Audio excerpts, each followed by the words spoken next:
Once upon a time, in a deep forest where people were unknown to Christianity, where drums spoke louder than radios, and even the ants knew the best cook in the community, there was a hidden village called Kintampo, a place where twins were never seen, never heard. Even thinking of their existence was real. In this same village lived a woman named Afia. She was beautiful, respectful, and hardworking.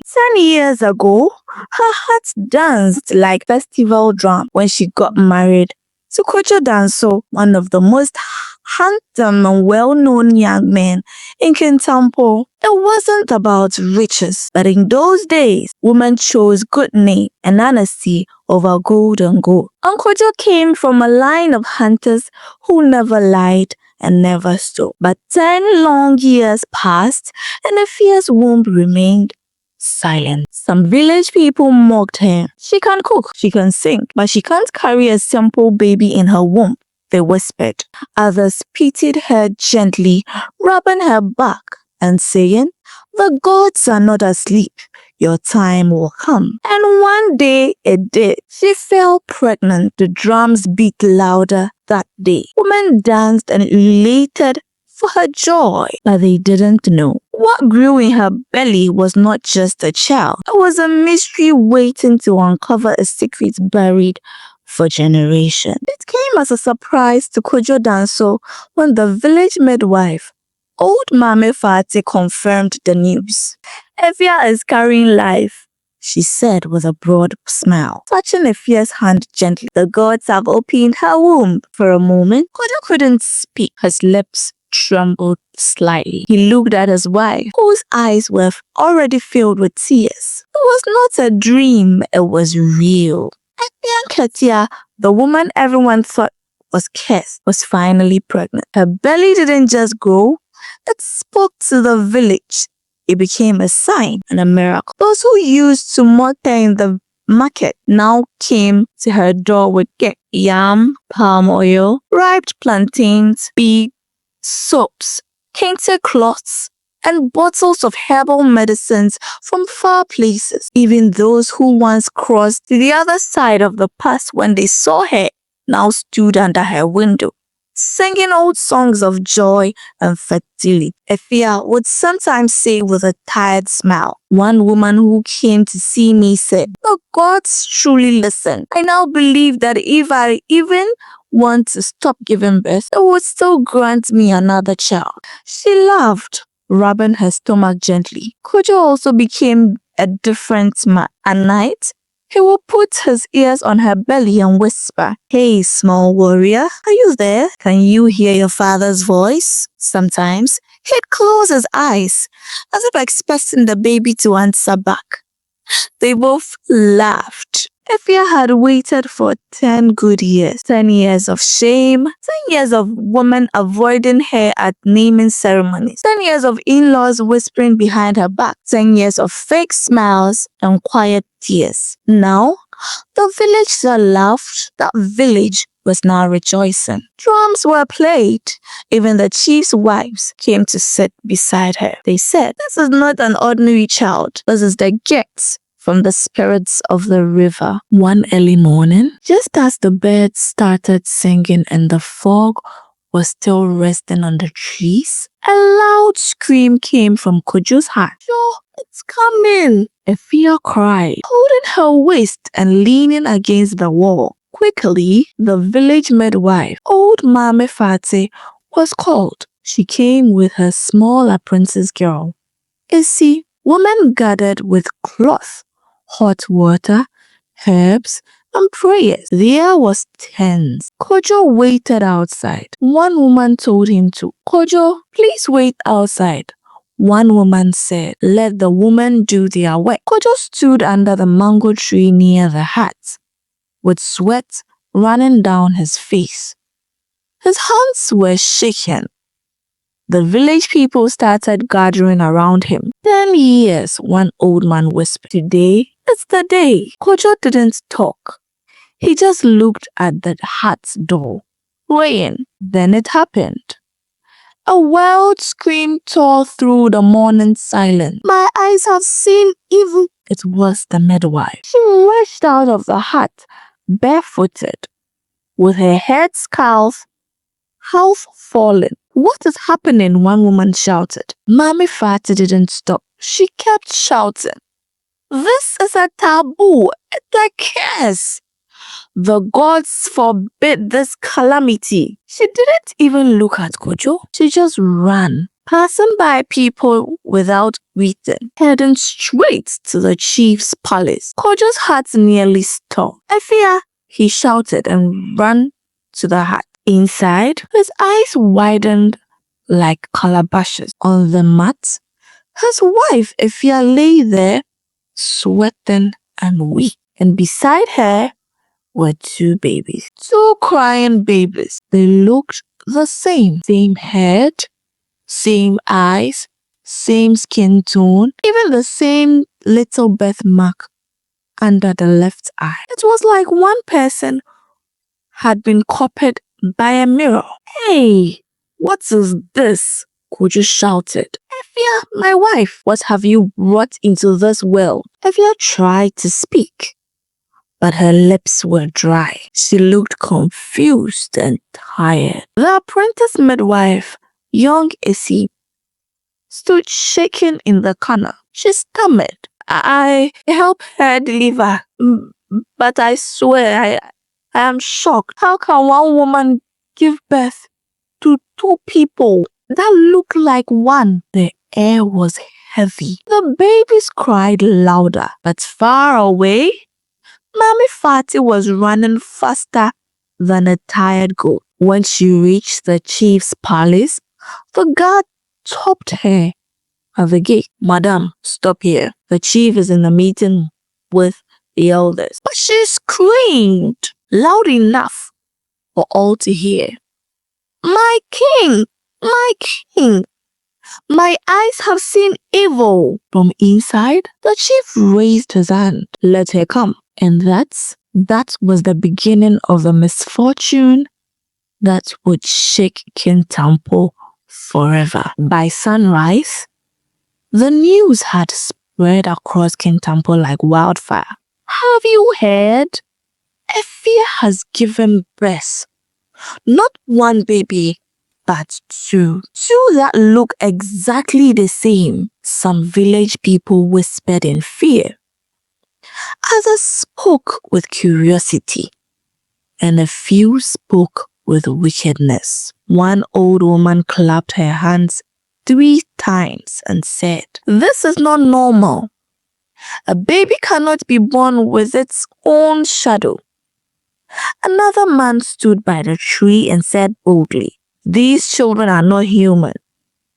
The gods are angry. What will happen to Kintampo now?" The crowd formed quickly near Kojo's hut. Some came to see the miracle. Others came to see the curse. Children climbed stones to peep through the window. Elders whispered among themselves. A few women cried, saying it was the beginning of something dark. Inside the hut, Afia lay on her mat, weak and silent, holding her baby's clothes. Kojo sat beside her, his eyes moving from the babies to the door. He could feel the weight of the village pressing down on their small home. He didn't know what the people outside would do. He didn't even know what to believe himself. Then, someone called from outside the crowd. "Kojo! Kojo!"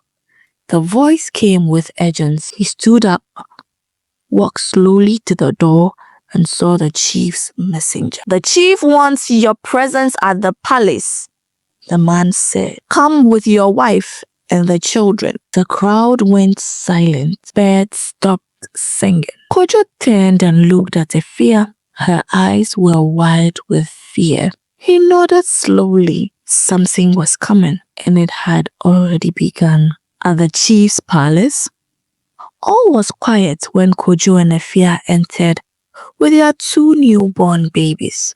The twins were carefully wrapped in soft, clean cloths. Afia held them close to her chest where her hands shook. Her eyes were swollen from tears, but her motherly arms remained firm. The place was full. Elders, warriors, servants, and curious eyes. When the elders saw the babies, they gasped. "This is impossible," shouted one of the elders. Elder Bediako, standing with both fear and anger. "How can two babies come from one womb? Is this woman a spirit?" The room was tense. Even the flies flew quietly. The chief, a strong man with gray hair and a deep voice, sat on her stool silent. His eyes moved from the babies to a fierce, tired face, and then to Kojo, who stood confused and sweating. Finally, the chief raised his hand. "Call the village priest now. He must come and explain this to us." Soon, the chief priest, a man dressed in white and red, with cowries hanging around his neck, arrived at the palace. He bowed before the chief and the elders. "Great ones of Kintampo, I greet you. What trouble brings me here?" The chief pointed to the babies. "Look well, Okonfo. These two came from one woman. Tell us what this is, a sign or a curse?" The priest looked at the babies. He stepped closer. He squinted, then gasped. "Hey! This is a curse. A calamity upon this village," he shouted. He turned to the elders with his voice raising. "We must throw them into the river immediately before their presence brings sickness, death, or war. The land must be cleansed. We must not wait." Some elders nodded. Yes. The gods hate such things." But others looked at the floor. Their hearts were heavy. Then one man, Elder Kwanting, stood up. "No, this is wrong. Have we no hearts? Do we not know this woman?" He pointed to Afia. "She waited 10 good years. She cried, prayed, and begged the God. Why can't this be a miracle instead a curse? Why not consult the gods before we kill what we don't understand?" There was silence. Then another elder stood banging his staff. "No, this is a taboo. We all know the laws of Kintampo. Twins are not of this land. The god never allowed this before. If we don't act, we will bring danger to all of us." Afia, holding her babies, began to weep. Tears rolled down her face as she whispered, "What wrong did I do? I only prayed for a child, just one. But the gods gave me 2. Why should I be punished for this blessing?" Kojo stepped forward with his voice shaking with pain. "My lords, if it is a curse, then curse me too. If you throw them away, throw me with them. I will not leave my children." The chief looked around. Everyone was talking, shouting or whispering. Then, with a firm voice, he raised his hand. "Enough!" Everyone went quiet. "I will not let fear lead us. We will consult the gods properly," he said. He looked at the chief priest. "Prepare your shrine. Until we receive an answer, these babies will remain there." He turned to his palace maid. "Take the babies. Keep them in the royal room. They cannot walk freely in the village. Not until the gods have spoken." Afia screamed. "No, please. Don't take them from me. They need their mother. They are mine." The maid held her gently but firmly. Kojo's fists clenched, but he was powerless. And as the babies were carried away, a strange wind blew through the palace compound. Something had entered Kintampo, something that could not be undone. When Afia and Kojo returned home from the palace, everything felt broken. She didn't speak, she didn't smile, nor did she eat. Kojo tried. "Afia, please, you've just given birth. Your body needs strength. he said softly, placing food before her. But she sat on the mat like a stone, eyes wide open, not blinking, not talking. Even her husband's voice, the same voice that used to make her laugh, now sounded like the wind in her ears. Empty and distant. The night, she didn't sleep. She just sat staring at the wall with her arms wrapped around her chest, as if she felt the babies there. Kojo stayed by her side, helpless. Days passed. Still, there was no word from the chief, no message from the priest, no sound, no answer. In the village, they became cruel. When Afia walked to the market to buy food, some women turned their backs. They refused to speak. Others whispered loudly, "Hey, that's the one who gave birth to the cursed twins." One even spat on the ground when she passed. Afia walked back home with nothing in her basket but tears in her eyes. It was only her friend Amasewa who came to visit her. She brought cooked yam, a garden egg stew, and a small bottle of oil. "I don't believe those people," she said. "You are still Afia, and your children are not evil. You will see them again." But Ama's voice couldn't reach the broken pieces in Afia's chest. They were isolated. No visitor, no greeting. Even small children were warned not to enter their compound. Until one morning, news reached the chief. He was angry. "What nonsense is this?" the chief shouted. "These are still people of this land. Who dares treat them like animals?" He sent for the village announcer, and that same evening, the gong was beat. "Hear ye, hear ye. From today, everyone or anyone who refuses to sell or greet Kojo and his wife, Afia, shall face punishment. They are still under the chief's protection. Let peace return." After that, things changed a little. Afia could now walk to the market and buy what she wanted, but it wasn't joy from the people. It was only the law forcing them to behave, and inside her, there was no peace. Her babies, were they alive? Were they safe? Were they warm? Each night, she turned to Kojo and whispered with tears, "Can you go to the palace just to look at them, to ask something?" But Kojo would shake his head. "The guards won't let me." The chief said, "No one should go near until the gods speak." Afia's world was no longer filled with songs, drums, and smiles. It had become a dark world. A world where a mother didn't know if her children still breathed. A world where her happiness had been stolen and replaced with waiting for something she wasn't even sure would come. The sun was high when Afia, Kojo, and the village priests were called to the palace again. Palace yard was full. Elders sat on their wooden stool. The chief wore his gold beads and deep red cloth, sitting with a heavy face. Everyone looked worried. Afia walked quietly behind her husband.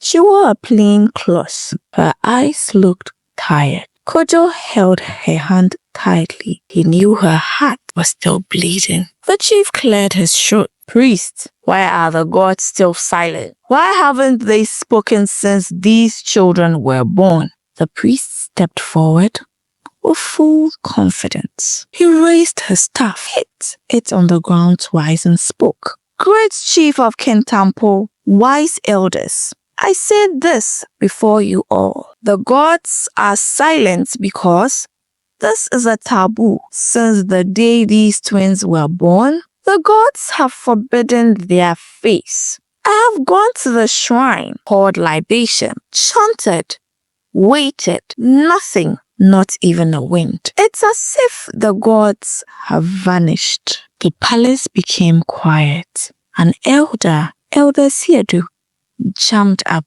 in anger. "No way! he shouted. The gods can't leave us like this. They are our protection. They watch this land. They see what we don't see. You must keep trying, Okomfo. Don't stop until we hear from them. The priest nodded slowly. Well, I'll try again, but I fear they have turned away from us. Another elder, Elder Teria, raised his hand and stood. He looked at everyone, then spoke softly but clearly. My people, the longer we wait, the more danger may come. What if these babies are not just a curse, but a gate to something worse? What if spirits follow them? What if the sky turns against us? I'm not ready to die. My children must not suffer because we are slow to. Some elders nodded. Others looked down, thinking deep. Kojo stepped forward, angry but calm. Please, these are just babies. They cry, they feed, they breathe like every other child. They don't speak evil, neither do they bite. Must we punish them because they are born together? Afia could no longer stay silent. Her voice was low but firm. I waited 10 years. I suffered shame. I begged the gods. Now they gave me children, and you call them a curse? She looked at the priest. If the gods are real, and they truly love this land, they would speak. But don't ask me to kill my joy with my own hands. I won't do it. The chief held up his hand again. Enough! All went silent. I will not let fear destroy us. We will wait until the next market day. It is 3 days from now. I believe by then the gods would have spoken clearly. He turned to the priest. Console them again.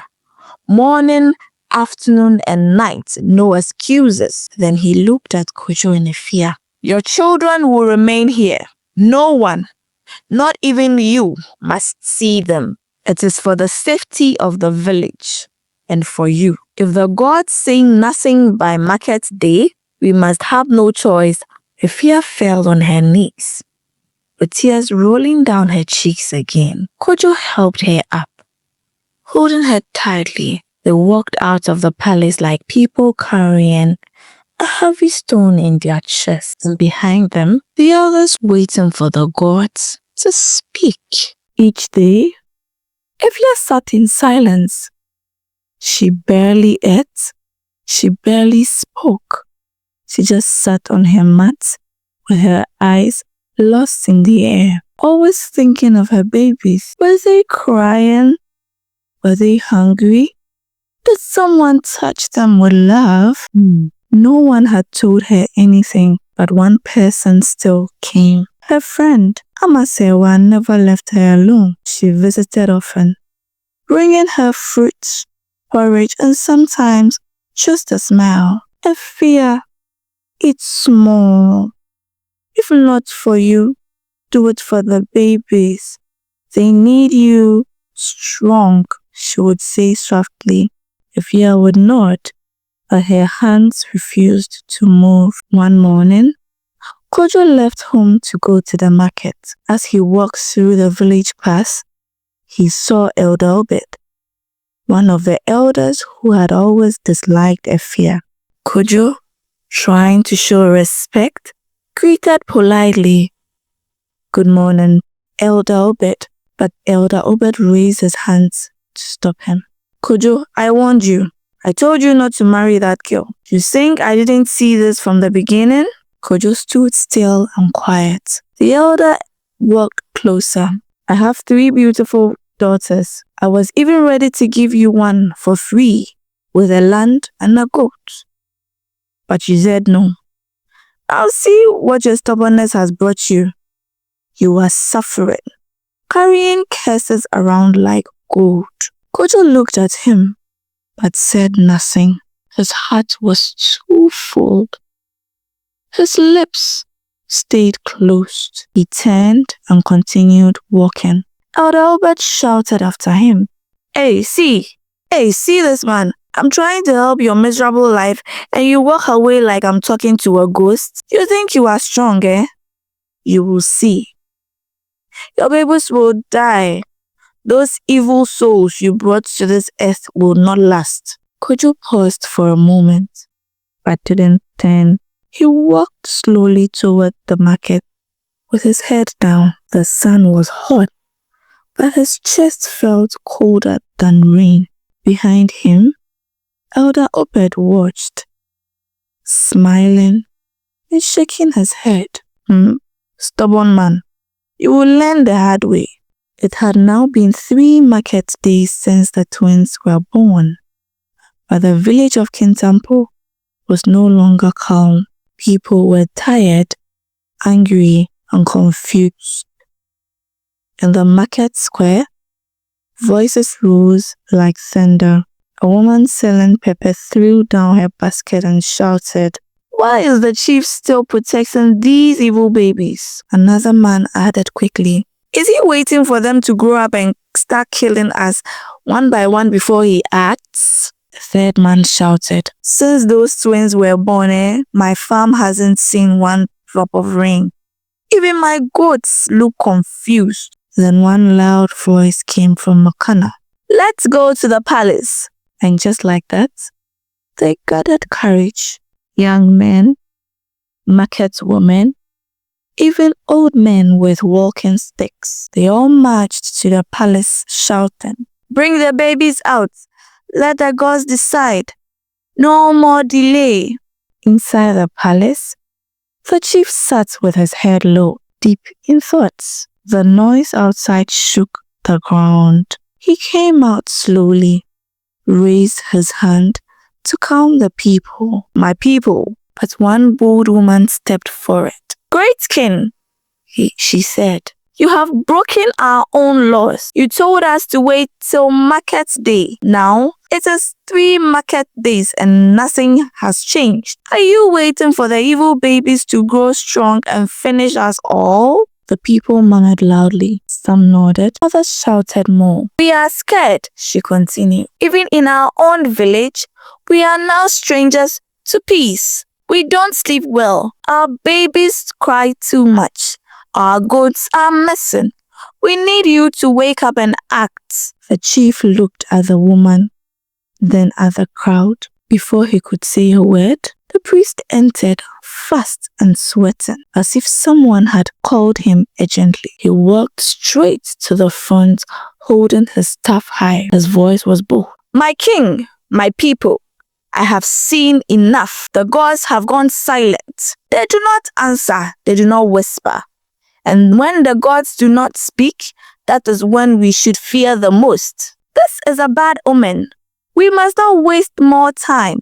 We must sacrifice those babies, throw them into the sacred river before they throw us into the fire." The people clapped and shouted louder. He turned to the chief. "My king, with all respect, you are too slow. The gods are not happy with your delay. Without the gods, we are nothing. This village is weak.